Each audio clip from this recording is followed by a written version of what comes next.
My mother destroyed my relationship to give it to my sister. When I tried to end it, they blamed me. But 5 years later, I discovered she orchestrated the entire betrayal from the beginning and exposed them all. I'm 29 years old, I work in digital marketing, and 10 years ago, I tried to take my own life because of my own family. I know, it sounds super dramatic, but it's the truth. And I need to tell this story because there are still days when I can't believe that my own mother, the person who's supposed to protect me more than anyone in the world, basically orchestrated the entire situation that almost killed me. I guess I should start from the beginning. When things still seemed normal, or what I thought was normal at that time. I was 19 when I met Andrew. He was my first real boyfriend. You know, not those high school relationships that last 2 weeks. We'd been together for like 2 years, and I thought he was the love of my life. Those things you think when you're 19 and everything seems perfect? Andrew was super religious. His family was one of those that go to church 3 times a week, and my family was pretty religious too. So my parents loved him. My mom always said that Andrew was the kind of man you marry, that he was responsible and had good values, and I believed it all because, honestly, at that time I was pretty naive. My older sister Melissa was like 23 and had just broken up with her college boyfriend, and when I introduced her to Andrew at a family dinner, she was super nice to him.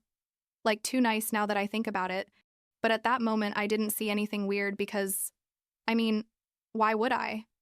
She was my sister. I was supposed to be able to trust her. Things started getting weird like 6 months before everything exploded. Melissa started showing up way more often when Andrew was at my house. She always had some excuse, like she needed help with her computer and Andrew knew about that stuff, or she wanted a male opinion on whatever thing. My mom encouraged her. She'd say things like, "Oh, how nice that Andrew is so helpful with your sister," or "Melissa needs good male friends in her life after that idiot she was with." I thought it was sweet that they got along well. You know what I mean? It never crossed my mind that something bad was happening. Andrew started being late to our dates. Sometimes he'd cancel plans last minute saying he had to help his family or the church, and I believed him because that's how he was, always helping everyone. Looking back, I should have seen it coming. All the signs were there, but when you trust someone completely, you never expect them to betray you like that. Christmas came and my family organized a big dinner at my parents' house. Andrew came, obviously, because he was practically part of the family already. I remember there was something weird in the atmosphere that night, like a tension I couldn't identify. My mom was super happy, like abnormally cheerful, and she kept putting Andrew and Melissa together for everything, like help serve dinner, go get more ice, whatever. My dad was like always, watching football in the living room and not paying much attention to what was happening around him. I helped clean up after dinner, and when I went to find Andrew so we could leave, I couldn't find him anywhere. I asked my mom, and she said, I think he went upstairs with Melissa to her room, something about showing him some photos on her laptop. It seemed kind of weird, but I went up to find him. Melissa's bedroom door was slightly open, and when I pushed to go in, I saw them. Andrew and Melissa were kissing next to her bed. It wasn't an accidental or confused kiss. It was one of those intense kisses where clearly it's not the first time it's happening. I just stood there, literally couldn't move. And when I finally made some noise or something, they separated and saw me. Andrew's face was pure panic, but Melissa, and this is what hurt me the most at that moment. Melissa had an expression like guilt, but also like defiance, you know? Like part of her didn't feel that bad about it. Andrew started saying my name and trying to get close, but I ran out of there. I went down the stairs crying, grabbed my purse and my keys, and my mom stopped me at the door asking what was wrong. I yelled at her that her perfect daughter had just kissed my boyfriend. And you know what my mom said? She said, Chloe, don't make a drama out of this. I'm sure it was a misunderstanding. It wasn't a misunderstanding. Andrew followed me to my car trying to explain, but I didn't want to hear anything. I went to my apartment that I shared with my best friend Avery and spent the whole night crying. Avery was furious. She wanted to go punch Melissa in the face, but I just wanted to disappear. The next day, my parents called me to come talk. I thought they were going to be on my side, that they were going to support me. But when I got to their house, I found Andrew, Melissa, and both my parents sitting in the living room like it was an intervention. My mom told me to sit down and started talking about forgiveness, about how families overcome things, about how Melissa was very sorry and Andrew too. My dad just nodded at everything she said. I asked them if they were serious. if they really expected me to forgive my sister for kissing my boyfriend. And my mom said they had just been kisses, that nothing more serious had happened, that I was exaggerating things. Melissa said she was very sorry, that it had been a mistake, that she was going through a difficult time after her breakup. Andrew said exactly the same thing, that it had been a mistake, that he loved me. And there I was, sitting, at 19 years old, feeling like I was in a nightmare, and my own parents telling me I had to get over this and move on. I refused. I broke up with Andrew right there, told Melissa she was a garbage sister, and left that house swearing I wouldn't come back until someone admitted that what happened was wrong. But nobody did. In the following weeks, my mom called me almost every day, telling me I was being immature, that I was destroying the family because of my pride, that Melissa was very sad because it wasn't talking to her. My dad sent me messages saying I should respect my mother and do what she said. Some relatives who found out what happened told me I should be more compassionate, that these things happen, that family is forever. Nobody, absolutely nobody, except Avery and my paternal grandparents, thought I had the right to be angry. I fell into a horrible depression. I stopped going to classes at university. I barely left my room. I didn't eat well.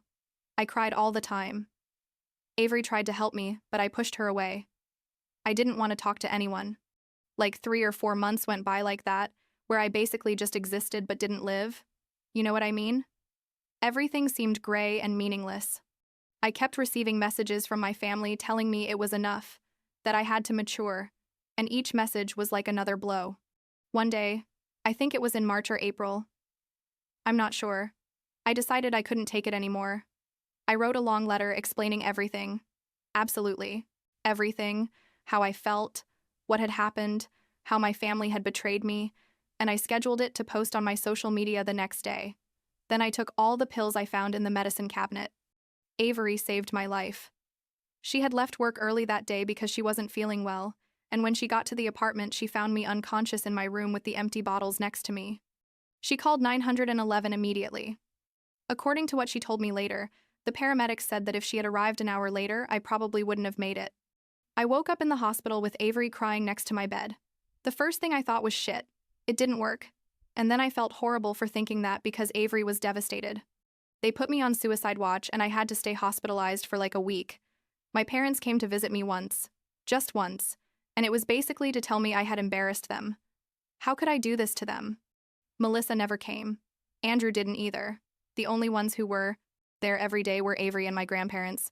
My grandparents, my dad's parents, were incredible. When I was discharged from the hospital, they told me to come live with them, that I didn't have to see my parents or Melissa again if I didn't want to. I accepted because I didn't know what else to do.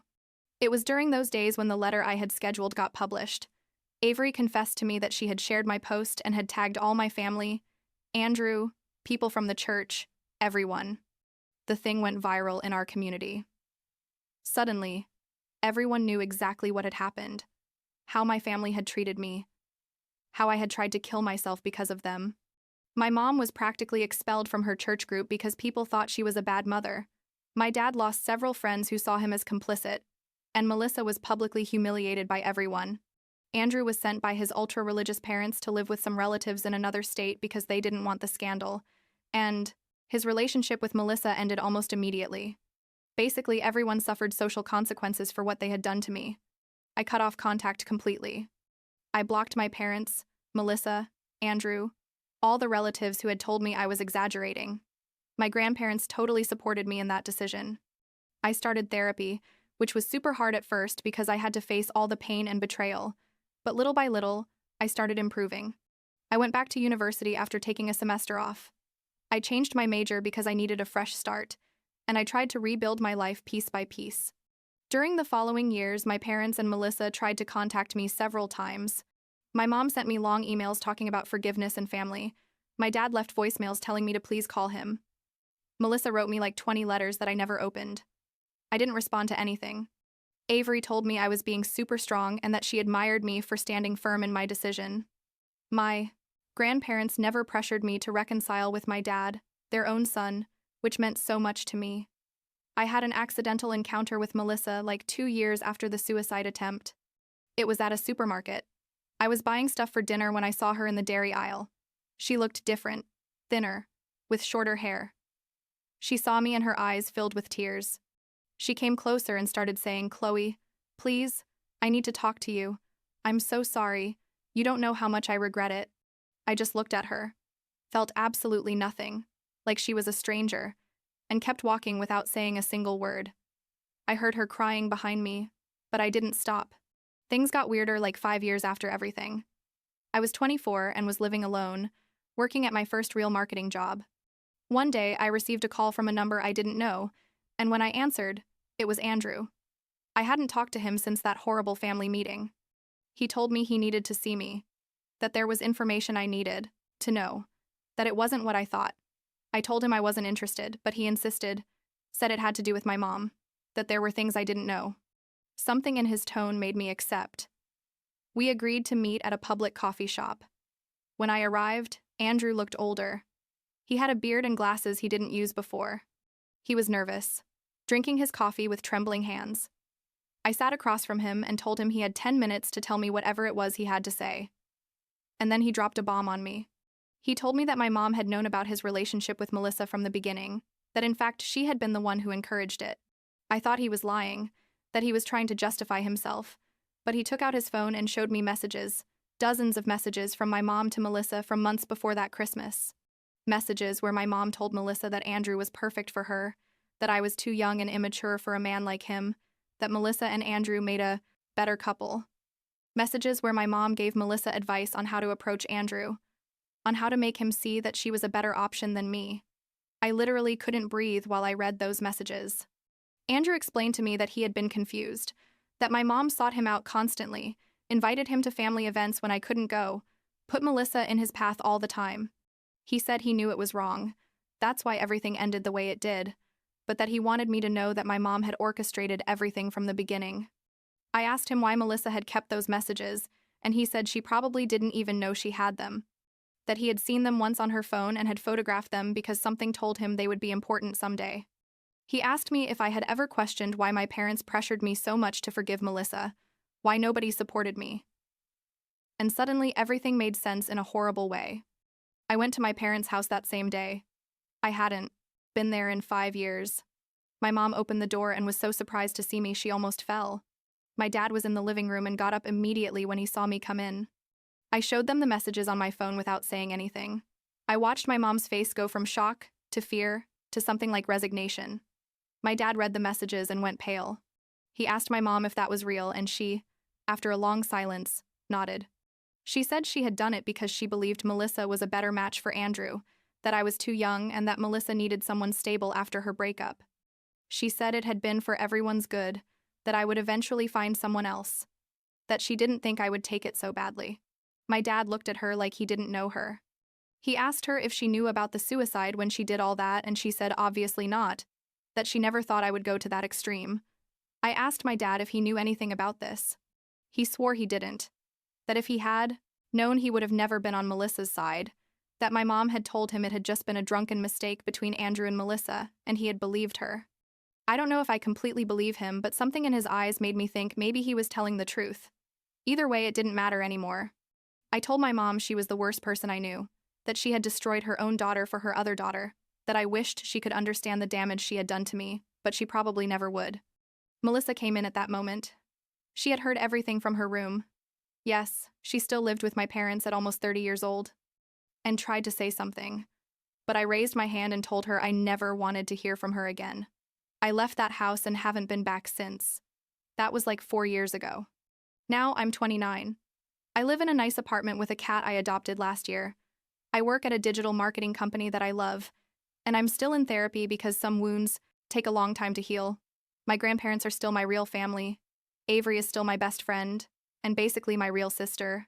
And I've built a chosen family with friends who actually value me. My parents still try to contact me from time to time, especially on birthdays and Christmas, but I don't respond. Melissa sent me a letter last year saying she was getting married and would like me to come to her wedding. I threw it in the trash without finishing reading it. Sometimes I find myself thinking about what my life would have been like if none of this had happened, if my mom hadn't decided I wasn't good enough for Andrew, if my family had been on my side. But then I remember that thanks to all this, I discovered who was really worth it in my life and who wasn't. I no longer feel that intense pain of betrayal. It's more like a scar that sometimes reminds me of what happened but doesn't hurt like before. People ask me if I'll ever forgive my family, and honestly, I don't know. But what I do know is that forgiving doesn't mean letting them back into my life. You know what I mean? A few months ago, my dad was diagnosed with a heart problem.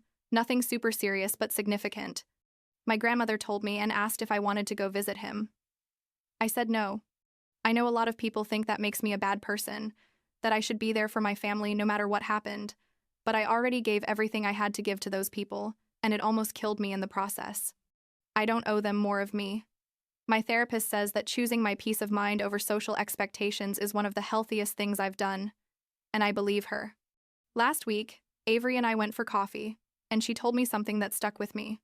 She said she was proud of the person I had become, that I had taken the worst experience of my life, and instead of letting it destroy me, I had used it to build stronger boundaries and healthier relationships. And she's right, I guess. I'm never going to be grateful for what happened. I'm never going to think it was a good thing, but I can recognize that I survived something that almost killed me, and now I'm on the other side. Not perfect, but whole in a way I wasn't before. That's enough for now.